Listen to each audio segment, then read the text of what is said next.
What's up? This is Valentine EX Turk with another Final Fantasy video, mostly Final Fantasy 15 for this one. And this is just me now talking about the technological side of Final Fantasy 15. Now, this will be a question. The question is the Luminous engine good, perfect, or bad? And I'm going to give you my answer right now, where I can give you the answers that you actually solely deserve and really need to hear. I don't really. It's not the best. It's not. Okay, they could do better if they were using the full Luminous engine, but that's just me. I didn't feel like they were putting the full Luminous engine because they cut out most of the game already. And because they cut out most of the game already, this is why the game kind of looks like it. I mean, kind of. I think if they would have used the full potential of Luminous engine, but I understand. The PS4 and Xbox 360, it'd be hard to run. You'd have to have at least a little bit more space, so you'd get to deleting more games and more games. Which, you know, I'm glad that Final Fantasy VII Remake is going to be using the Unreal Engine. Now, it's not bad or good. I'll say the Luminous engine looks wonderful. It looks good. You know, it makes the characters look like really, really good. In fact, I like the way the characters look a lot better than I did versus 13. Even though versus 13 was really good and had solid looking characters, it kind of looked a little more like Final Fantasy 13-y than, you know, a different Final Fantasy. So I'm kind of glad they changed it using the Luminous engine. In fact, the characters look more realistic. If you look at Prompto's face, you see the freckles. Noctis's hair, when he gets wet, it deflates even more than mine. But no, they did a good job on that. I'm not gonna give them shit for that kind of stuff. That stuff was, you know, on par. But I don't think the Luminous engine is really that great.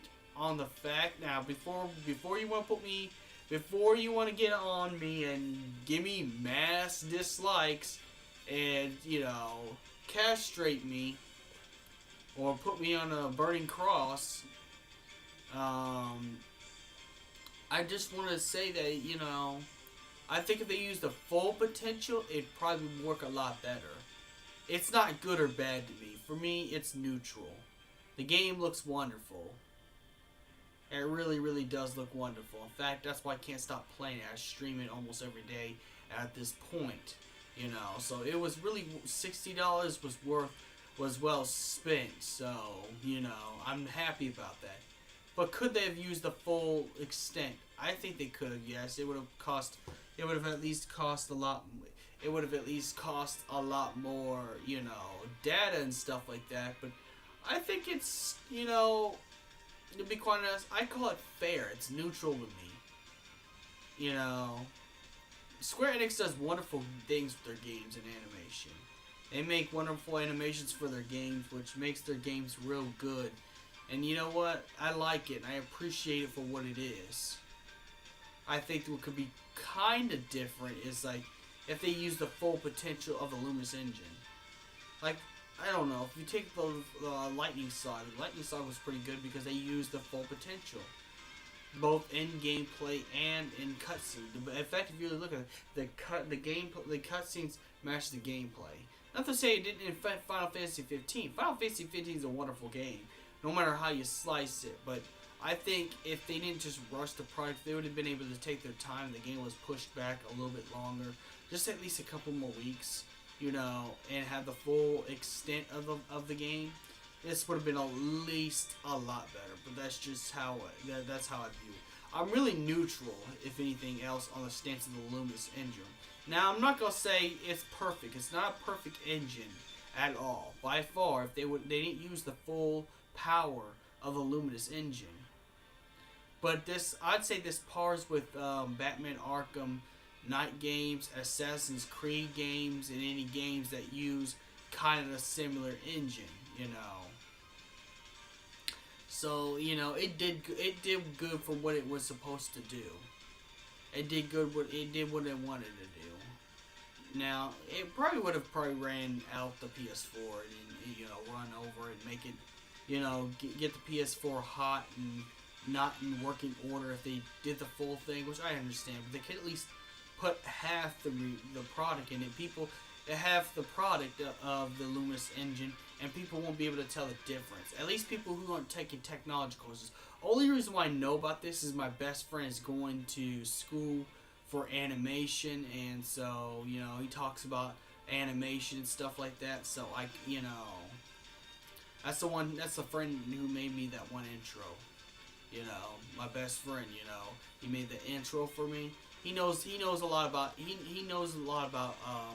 animation. So, you know, because of that, I got some knowledge of animation. I've got a little bit of knowledge of animation to know that they could have put at least half of the Luminous engine in here, like just half, a lot more, and people won't be able to tell. People who don't know animation at all wouldn't be able to tell the difference. They wouldn't even be able to tell the difference. You know, all the glitches, there'd be like no glitches. But it's a good engine, I'll say that. Luminous engine is a good engine. Though it is not a perfect engine, and people need to realize it. It's not a perfect engine, you know. I'll say that it's not a perfect engine. It's good for what it needs to be, but it's not perfect. It's far from perfect. In fact, they could at least make a lot more for the, you know, re-engine for the Luminous engine. But I'm kind of glad they're not going to use the Luminous engine for the Final Fantasy VII Remake, because, you know, the Unreal engine would be at least a lot better, you know, graphical wise. The Luminous engine's good. It is just, it's wonderful, you know. Especially for this kind of battle.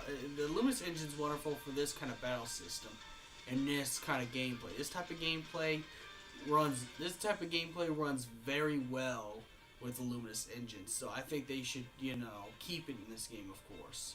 Though it is not perfect because they didn't use the full version of that, you know.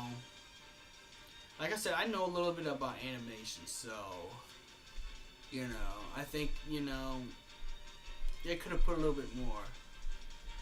And quite honestly, I think if anything else, if they would have kept some of the same models, like, don't get me wrong, I like Luna Freya's look in this, but if they would have made Luna Freya the Kingsley version, you know, it probably would have made it at least a tad bit better. Though for all intents and purposes and stuff like that, I don't think the Luminous engine's actually perfect at all. No, she isn't. So I don't think it's, for all intents and purposes, it's not a perfect engine. It's a good engine for what it was doing, but it's not a perfect engine. If there's any Final Fantasy games that really had it nailed on the head with the engine, would be the Final Fantasy 13 Lightning Saga. Before you hate, just go play Final Fantasy 13 and 13-2 and Lightning's Return, and can't tell me that I'm wrong. You know, I think because this was a rushed product, they couldn't get during launch completely. Not to mention, it's kind of hard to put all that stuff in there because PS4 use a whole bunch of apps. You know, just the stream, I think it takes like 50 megabytes to use Twitch and stream, you know, even though you're mostly doing that off internet data. You know, you're putting the little video you see the little video that you see right there. You see the little cam, that's me right there. You see the little video right there. It has to put that video with everything in the background and everything in the foreground, as well as the gameplay to stream. Which, again, this is only a quarter usage of the Luminous engine, which is still a wonderful engine. It's just not perfect. It has flaws, you know. The one thing they could add on the Luminous engine that would be perfect is that they could, you know, for the next update, even if I have to delete some games, I would like to be able to have more to do, like be able to travel outside Lucius. Just like, you know, go back to the desert place with that one world tomb is, go to Tenebrae, and go to Niflheim, you know, Niflheim territory, and go back to the Magic Factory, and, you know, probably Magitech Factory. Yeah, sorry. Magitech Factory and be able to at least do a few side quests there. You know, be able to do a few side quests in the Niflheim area, which, you know, with the Luminous Engine they could do that. They can expand the territories. So I also believe that Square Enix should release it. That Square Enix should be releasing, you know,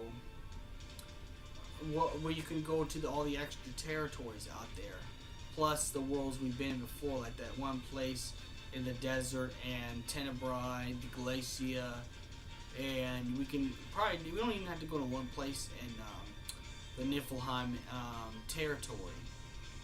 We could probably go to just Nifl, you know, the Imperial capital, and there's more to do, like more, you know, there's probably some people that occupy it. There's like there in the past, like in the past it'd be all like, you know, it'd be like, I don't know how to put it this way, where you can go in 2 different times, daytime and nighttime, and you get into shops, and there's other places to go and other quests to do.